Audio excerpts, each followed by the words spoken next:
Hello friends, welcome to SSC coaching centre. दोस्तों, आज के वीडियो में देखेंगे एवरेज यानी औसत के प्रश्न। तो चलिए स्टार्ट करते हैं। पहला क्वेश्चन है, यदि 11, 23 तथा x का औसत 40 हो तो x का मान कितना होगा। औसत निकालने का सबसे आसान तरीका है कि आपके पास जितनी भी संख्या हैं सबको जोड़ के और संख्या से डिवाइड कर दो। जैसे आपके पास क्या क्या है, 11 प्लस 23 प्लस एक्स, यानी कि ये तीन संख्या है 11, 23 और 80। तो तीनों को जोड़ के क्या करेंगे, आप 3 से डिवाइड करेंगे क्योंकि संख्या 3 है। 11, 23 और एक्स तीन संख्या, तो 3 से डिवाइड कर दो। जब 3 से डिवाइड किया जाता है तो आपका औसत 40 आ जाता है। औसत आपको दे रखा है, लेकिन हमको वो तीसरी संख्या नहीं दे रखी जो हमें पूछी गई है। यानी कि हमारे पास दो संख्याओं को तो मान पता है, 11 और 23 है, लेकिन वो तीसरी संख्या एक्स क्या है वो नहीं पता। उसी का मान तो फाइंड करना है। तो 11 और 23 को जोड़िए, कितना हो जाएगा, ये 34 प्लस एक्स, ठीक है। और 3 का गुना 40 से कर दो तो ये हो जाएगा 120। अब x बराबर 120, ये प्लस का 34 बराबर किधर है कि माइनस का 34 हो जाएगा। तो x बराबर 120 में से घटा दो 34 को, कितना बचेगा, 86। यानी कि x का मान हमारा निकल के आ गया। x का मान कितना है, x का मान पूछा था 86 यानी 86 है। सी ऑप्शन आपके प्रश्न का बिल्कुल सही जवाब हो गया। क्लियर सभी को। चलिए अब देखेंगे अगला क्वेश्चन। अगला क्वेश्चन है, यदि 40, 10, 25, 20, 35 x का औसत 25 हो तो x का मान क्या है। तो सभी को जोड़ लेंगे। 40 प्लस 10 प्लस का 25 प्लस का 20 प्लस का 35 प्लस का x, ठीक है। ये संख्याएं हो गई आपके पास। कितनी संख्याएं, 1 2 3 4 5 6 7 7, 1 2 3 4 5 6 हैं, 6 7 नहीं, 6 संख्या है। तो इनका औसत कितना आ जाता है, 25 आ जाता है औसत। अब हमें 5 संख्याओं का तो मान पता है, 1 2 3 4 5 का जो छठी संख्या है x, इसका ही तो मान निकालना है। तो इनको सभी को जोड़ लो। 40 में 10 जोड़ो 50, 50 में 25 जोड़ेंगे 75, 75 में जोड़ेंगे 20 तो 95, और 95 में जोड़ो 35 तो ये हो जाएगा 130। सभी को जोड़ने पर मिला 130। उसके बाद में प्लस कर देना है, x को और जोड़ देना है, ठीक है।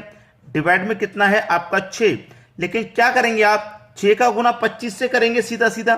तो 6 का गुना आप 25 से कर दो, यहीं पे लिख दो, डिवाइड में 6 लिखने की जरूरत नहीं है। 6 का गुना सीधे 25 से कर दो, तो 6 का गुना 25 से कर देंगे 150 हो जाएगा। अब 6 को बट्टे में लिखते, फिर यहां पे 25 लिखते, फिर से गुना करते, तो यहीं पे डायरेक्ट गुना करके हमने लिख दिया।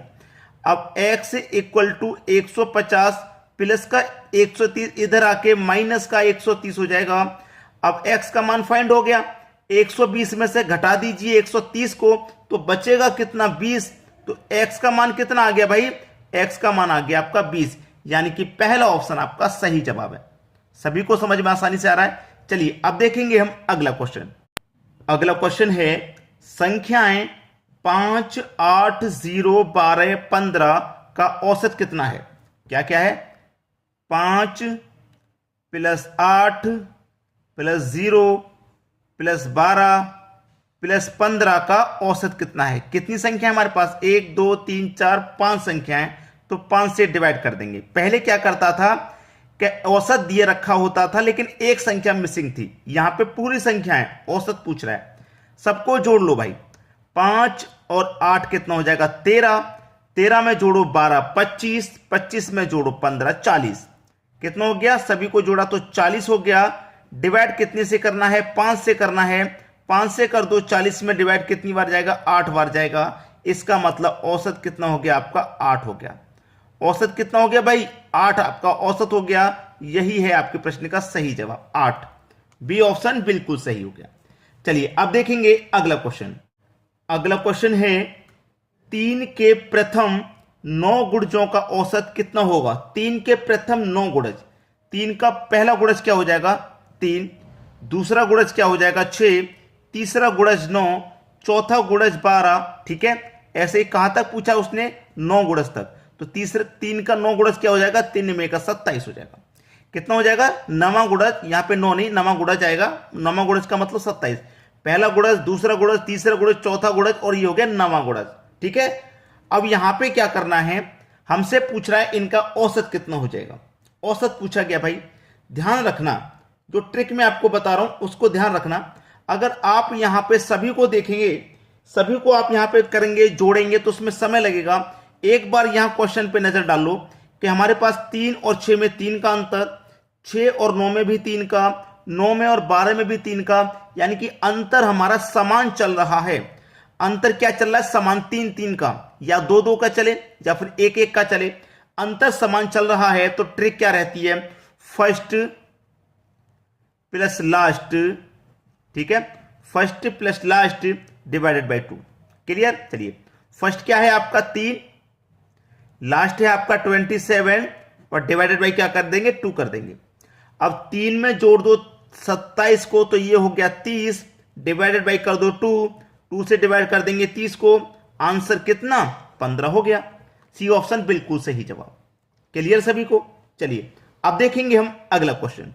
अगला प्रश्न है 100 से कम सभी विषम प्राकृतिक संख्याओं का औसत कितना होगा। 100 से कम विषम संख्याओं की बात करें, आप प्राकृतिक का मतलब लगातार, 100 से कम यानी कि 1 से स्टार्ट कर दें, 1, 3, 5, 7, 9 ऐसे ही चलते जाएंगे। बोला है 100 से कम, तो 100 से कम विषम संख्या क्या आ जाएगी, 99। क्लियर है। चलिए अब इनका क्या पूछा है, औसत। तो औसत कैसे करेंगे भाई, सभी संख्याओं का योग, जितनी संख्या उतनी से डिवाइड कर देंगे, औसत निकल के आ जाएगा। लेकिन इन सभी को जोड़ेंगे तो बहुत समय लगेगा। तो जो तरीका मैंने आपको बताया था, अंतर चेक कर लो, 1 और 3 में 2 का अंतर, 3 और 5 में भी 2 का, 5 और 7 में भी 2 का अंतर, 7 और 9 में भी 2 का अंतर। अंतर जब समान चले तो क्या ट्रिक रहती है, first plus last divided by 2। ठीक है, जोड़ो भाई, 1 में 99 जोड़ो तो 100 हो जाएगा, डिवाइडेड बाई 2 कर दो, 2 से डिवाइड करेंगे 100 को तो कितनी बार में जाएगा, 50 बार में। आपका आंसर आ गया भाई 50। ठीक है, बी ऑप्शन बिल्कुल सही जवाब हो गया, 50 आपके प्रश्न का बिल्कुल सही जवाब है। चलिए अब देखेंगे अगला क्वेश्चन। अगला क्वेश्चन है प्रथम 5 अभाज्य संख्याओं का औसत कितना है। 5 अभाज्य संख्याओं का प्रथम, तो प्रथम 5 अभाज्य संख्या कौन सी होंगी, सबसे पहले तो अभाज्य संख्या 2 होती है, सबसे छोटी सबसे पहले अभाज्य संख्या 2, उसके बाद में 3 होती है, 3 के बाद में 5, 5 के बाद में 7 और 7 के बाद में 11। ठीक है, ये अभाज्य संख्या है जो स्वयं से ही कटेंगी या फिर 1 से और स्वयं से, और किसी से नहीं कट सकती। ये हमारी अभाज्य संख्या होती है। तो 5 अभाज्य संख्याओं की बात कही थी, 5 अभाज्य संख्या हो गई। क्या करना है भाई, सभी संख्याओं को जोड़ेंगे, 11 और 7 18, 18 में 5 जोड़ दो 23, 23 में 3 जोड़ो 26 और 26 में 2 जोड़ो तो 28। सभी का योग कितना हो गया, 28 हो गया। संख्याएं कितनी हैं, 1 2 3 4 5, 5 से डिवाइड कर दो।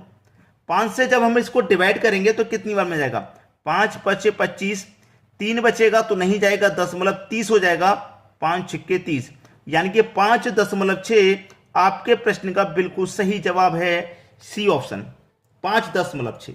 क्लियर है सभी को। चलिए अब देखेंगे अगला क्वेश्चन।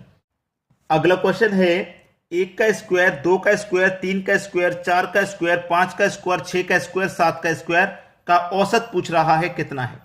ठीक है, चलिए 1 का स्क्वायर प्लस 2 का स्क्वायर प्लस 3 का स्क्वायर, और कहीं तक भी चले तो मैं यहां पे n के स्क्वायर तक चला देता हूं, इसको n के स्क्वायर तक। फॉर्मूला होता है n into n plus 1 into 2n plus 1 divided by 6। ठीक है, ये फॉर्मूला होता है। प्रश्न को एक बार पूरा जरूर देखें। ठीक है, n आपका होता है 7, लास्ट पद जो होता है वो हमारा n होता है, तो n हमारा 7 हो गया भाई। n 7 है, 7 में 1 जोड़ देंगे तो 8, n 7 है, 7 का गुना 2 से कर दो 14, 14 में जोड़ दो 1 तो 15, डिवाइड में 6, 3 से कटेगा 2 बार में, 3 से कटेगा 5 बार में, 2 से 8 कट जाएगा 4 बार में, 5 का गुना 4 से कर दो 20 और 20 का गुना 7 से कर दो तो 140 हो गया। 140 तो हमारे किसी भी ऑप्शन में नहीं है भाई, 140 तो हमारे किसी भी ऑप्शन में नहीं आ रहा, हमें पता है नहीं आ रहा। हमारी कितनी संख्या है, 1 2 3 4 5 6 7 संख्याएं, ये तो सभी संख्याओं का योग निकल के आ गया। संख्या कितनी हमारे पास, 7, तो 7 से डिवाइड कर दो, 7 दूने का 14 और 1 0 यानी कि 20 बार में जाएगा, तो औसत हो जाएगा 20, मतलब बी ऑप्शन। क्लियर है? इसीलिए मैं कह रहा था कि प्रश्न को अच्छे से एक बार समझ लीजिए इसको पूरा, तो सभी को आसानी से समझ में आ गया। आपको क्या करना है, वीडियो को अधिक से अधिक शेयर करना है ताकि सभी बच्चों तक जानकारी पहुंचे, सभी बच्चों को सीखने को मिले। और आप हमें कमेंट करके बताइए कि आपको हमारे वीडियोस कैसे लगते हैं। ठीक है दोस्तों, धन्यवाद।